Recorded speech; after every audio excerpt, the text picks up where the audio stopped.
다른 물질들을 넣어주는 것보다는 내 물질을 충분히 사용하는 게 되게 도움 많이 되거든요. 전혀 기대하지 않았는데 증상이 호전됐다는 건 이거는 플라시보나 위약 효과가 아니라는 거죠.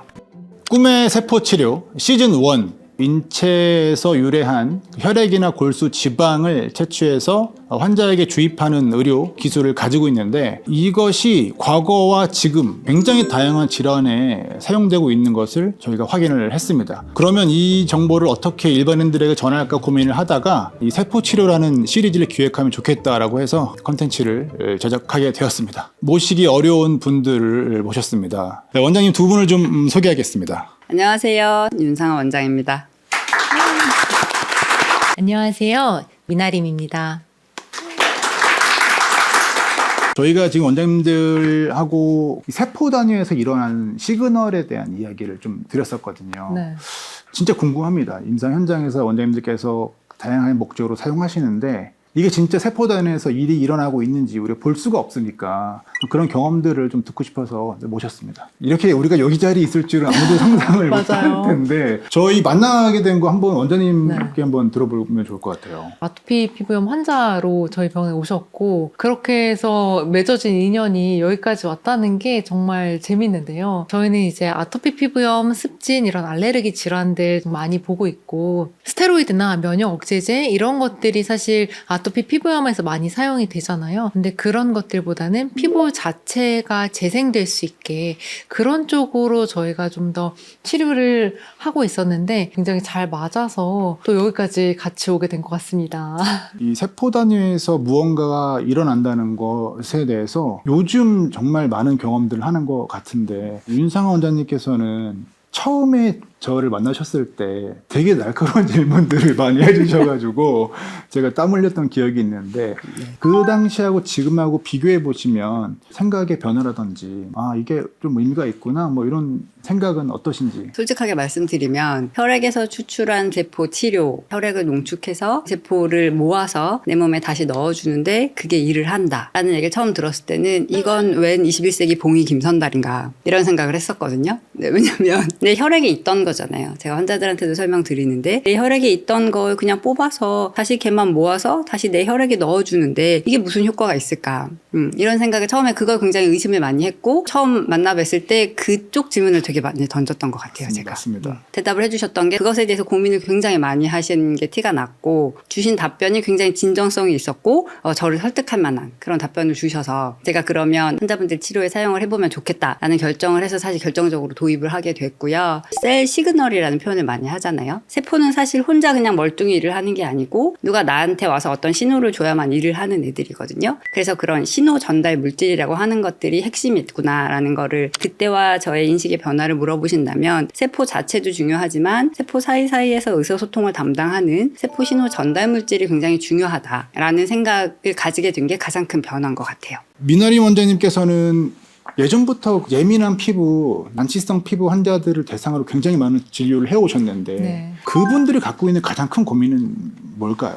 아무래도 피부 장벽이 좀 무너져 있고 자기 피부가 재생이 안 되고 이런 것들이 사실 큰 문제거든요. 그래서 이런 것들을 자기 몸이 재생이 될 수 있게 도와주자. 이런 게 저희 컨셉이고 미용 치료도 많이 하고 있지만 민감 피부를 대상으로 하는 그런 미용 치료도 계속 진행을 하고 있거든요. 그냥 일반적으로 재생이 잘 되는 사람들은 사실 문제가 없어요. 아무리 뭐 화상을 입든 뭐 상처를 입든 다 재생이 되는데 아토피 피부염이라든지 습진이라든지 이런 알레르기성 피부염을 가지고 있고 피부 재생 자체가 좀 늦어지고 이런 분들 같은 경우에는 조금만 상처를 입어도 회복이 안 되거든요. 스테로이드나 면역 억제제를 사용하지 않고도 회복을 어떻게 하면 좀 시켜줄 것인가 그러면서 이제 자가 물질들을 좀 사용을 하게 됐던 것 같아요. 아무래도 외부에서 다른 물질들을 넣어주는 것보다는 내 물질을 충분히 사용하는 게 되게 도움 많이 되거든요. 이를테면 뭐 지방 이식 같은 경우에도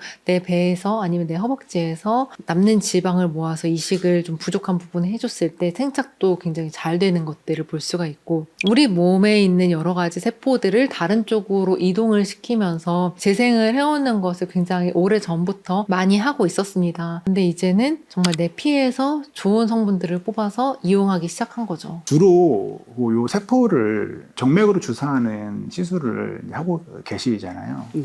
공통적으로 가장 많은 피드백이 어떤 거예요? 사실 굉장히 달라요. 환자분들마다 굉장히 다르고 그럴 수밖에 없는 게 내 몸의 상태가 다 다르기 때문에. 그래서 제가 환자분들한테 치료 시작하기 전에도 충분히 설명을 드리거든요. 어떤 변화가 일어날진 아무도 모르고 내 몸속에 문제가 있는 부분을 찾아간다. 내가 느끼지 못하더라도 일은 분명히 하고 있다. 그걸 믿으시고 처음 해봤는데 난 아무런 변화도 못 느끼겠다 싶었을 때 중단하지 마시고 2번에서 3번까지 꼭 받아보셔라 이렇게 말씀을 드리거든요. 그래서 이걸 어떤 공통의 호전되는 증상 이거를 찾기는 사실은 굉장히 어려운데 사실 제가 하고 있는 치료는 치료의 개념이라기보다는 건강 증진에 더 가깝거든요. 건강 상태가 있고 질병 상태가 있으면 그 안에 건강도 아니고 질병도 아닌 중간 상태가 있어요. 그게 이제 대표적인 게 뭐 만성 피로라든가 내가 스스로 느끼는 무거움 있잖아요. 몸의 무거움 이런 것들이라든가 건강검진을 해보거나 하면 질병으로 나오는 게 하나도 없는데 나는 너무 불편해요. 그런 증상들. 그런 증상이 일단은 세포 치료에 타겟이 된다고 보시면 돼요. 그래서 환자분들마다 기대하고 오는 게 굉장히 다른데 갱년기 가까이 되는 여성분들이 느끼는 불편감이 비슷비슷해요. 그중에 되게 대표적인 게 손발이 차고 저리고 순환이 잘 안 되는 것 같은 느낌. 이런 것들이 그래도 그나마 공통적으로 보이는 증상인 것 같아요. 그러니까 이런 얘기를 제가 들을 때 이게 과연 가능한 일인가? 그래서 제가 네. 아까 공익임선달 얘기도 했고 네. 가끔 굉장히 비판적으로 보시는 분들이 아직도 굉장히 많거든요. 이게 무슨 효과가 있겠냐. 뭐 너네 세포 얼마 되지도 않지 않냐 이런 말씀하시는 분들이 굉장히 많은데 그러면서 에이 그거 다 플라시보야 위약이야 라고 말씀하시는 분들도 많아요. 근데 플라시보라던가 위약이라는 거는 이 약을 드시면 이런 증상이 완화될 거예요 라고 설명을 드린 다음에 그 약을 드렸을 때 그런 증상이 정말로 완화되는 증상이 나타나면 그건 플라시보가 맞아요. 전혀 기대하지 않았는데 증상이 호전됐다는 건 이거는 플라시보나 위약 효과가 아니라는 거죠. 요즘 보면 이 줄기세포라는 단어에 대해서 사실 굉장히 논란들이 많이 있습니다. 줄기세포라는 건 어쩌면 일반인들이 받아들이기 쉬운 용어로서 펼쳐지고 있는 것 같긴 한데 결국 줄기세포도 세포의 하나이잖아요. 설명하기 어렵잖아요. 저희도 항상 고민하는 게 줄기세포가 아니면 뭘로 설명하지? 이런 고민 되게 많이 하거든요. 그래서 줄기세포라는 하나의 대명사가 어쩌면 잘못된 인식을 만들어낼 수도 있고 또 어쩌면은 더 많은 사람들이 그 단어를 통해서 이 치료의 방법들을 접할 수 있는 중요한 단어라고 생각은 하는데 그거 어떻게 정의해야 될까요? 혈액 기반 세포를 가지고 치료하시는 모든 원장님들이 더 고민하는 부분일 거라고 생각을 해요. 우리가 혈액에서 세포를 뽑아내는 게 맞고 근데 말씀하신 것처럼 환자분들한테 설명할 때는 줄기세포예요라고 말씀도 드리지만 저는 줄기세포 말고도 굉장히 다양히 좋은 성분들을 굉장히 많이 만들어서 증폭을 시켜서 그리고 활성화를 시켜서 그게 사실 중요한 것 같아요. 이제 활성화가 된다라는 거. 그래서 우리 몸의 세포들이 사실 나이가 들면 되게 게을러지거든요. 일을 안 하고 있어요.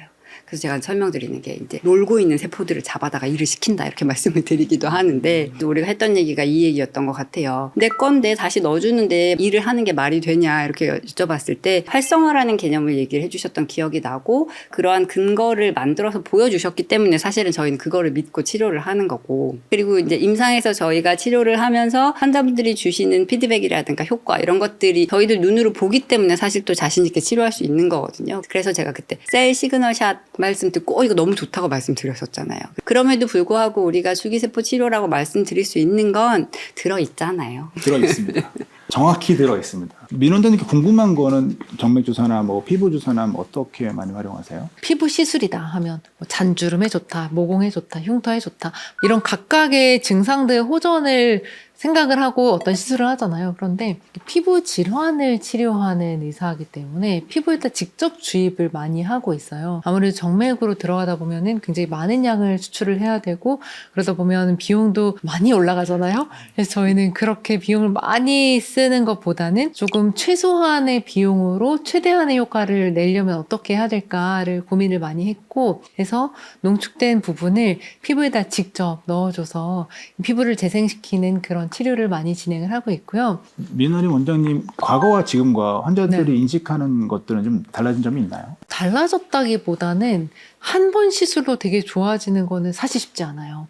한 번만 시술을 해도 효과가 훨씬 극대화돼서 나타나니까 우리 효과를 훨씬 더 많이 보고 더 오래 지속을 시키면 좋겠다 이렇게 설명을 드리면 많은 분들이 또 하십니다. 저는 궁금한 게 세포단에서 일어나는 일은 저희는 모르잖아요. 얘가 무슨 일을 하고 얘가 무슨 일을 한다 이렇게 알아보려고 하는 게 우리의 노력인데 결국 세포들은 알아서 하지 않을까라고 저는 생각을 하거든요. 그런 거라고 좀 생각을 좀 해보고요. 사실 제가 이 치료가 심근경색 환자들에게 건강보험이 일부 적용이 된다는 얘기를 듣고 정말 깜짝 놀랐는데 이 치료가 정말 다양한 재생이 필요한 모든 영역에 사용이 된다는 게 참 재밌다고 느껴졌습니다. 사실 저희도 진짜 하고 싶은 게 정말 쓸 수 있는 데가 많이 있거든요. 많이 있는데 더 많은 분들이 시술을 받을 수 있도록 제도를 열어주는 것도 되게 중요하다고 생각을 하거든요. 왜냐하면 재생이 필요한 부분은 어디나 다 있는데 이거를 규제를 하는 것이 맞느냐 뭐 이런 생각도 좀 해보고 윤 원장님께 궁금한 게 말씀하신 그 셀 시그널 샷이라는 표현을 의학적 용어는 아니거든요.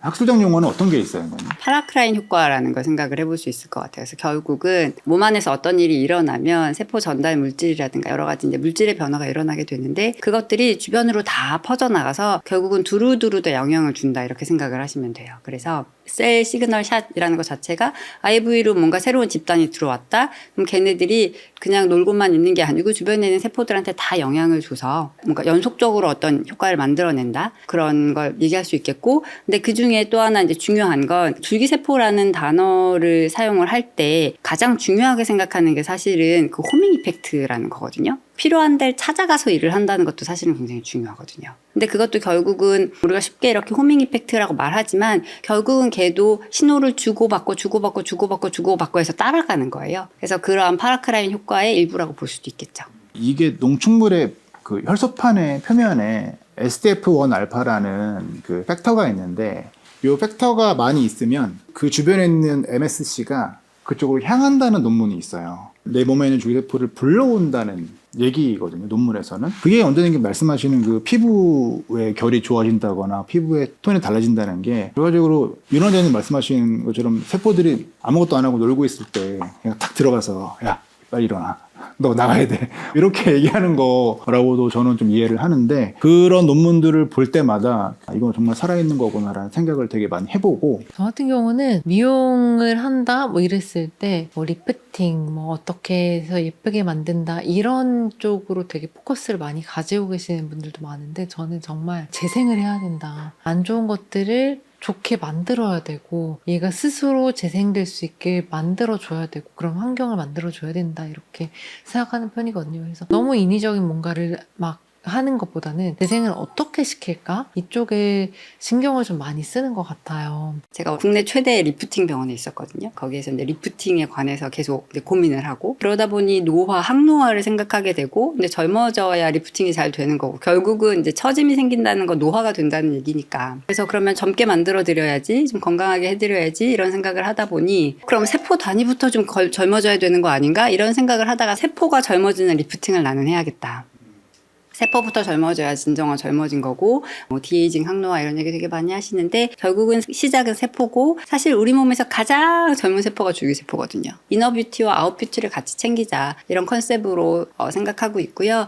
여기서 제가 말씀드리는 것도 저는 없는 건 못 만들어드려요. 하지만 환자분이 가장 젊었을 때 우리 보통 리즈 시절이라고 얘기하잖아요. 이분이 어떻게 하면 가장 아름다웠던 때의 모습으로 내가 바꿔드릴 수 있을까? 이런 고민을 하면서 시술 플랜을 짜고 치료를 진행하고 하거든요. 그래서 그런 걸 원하시는 분들이 저랑 결이 되게 잘 맞는 분들이어서 과하지 않아도 막 급격한 변화가 있지 않아도 내가 자연스럽게 컨디션도 좋아지고 안색도 좋아지고 얼굴이 예뻐지면 더 좋고 이런 분들이 저희 병원에 많이 오십니다. 결국 세포는 알고 있다. 네가 무엇을 할지. 오늘 촬영 너무 수고 많이 해주셨고요. 다음에 논문이나 이런 데이터를 가지고 원장님 두 분 모시고 또 이야기할 수 있는 시간 만들어 보겠습니다. 너무 수고했습니다. 감사합니다. 원장님. 감사합니다. 네.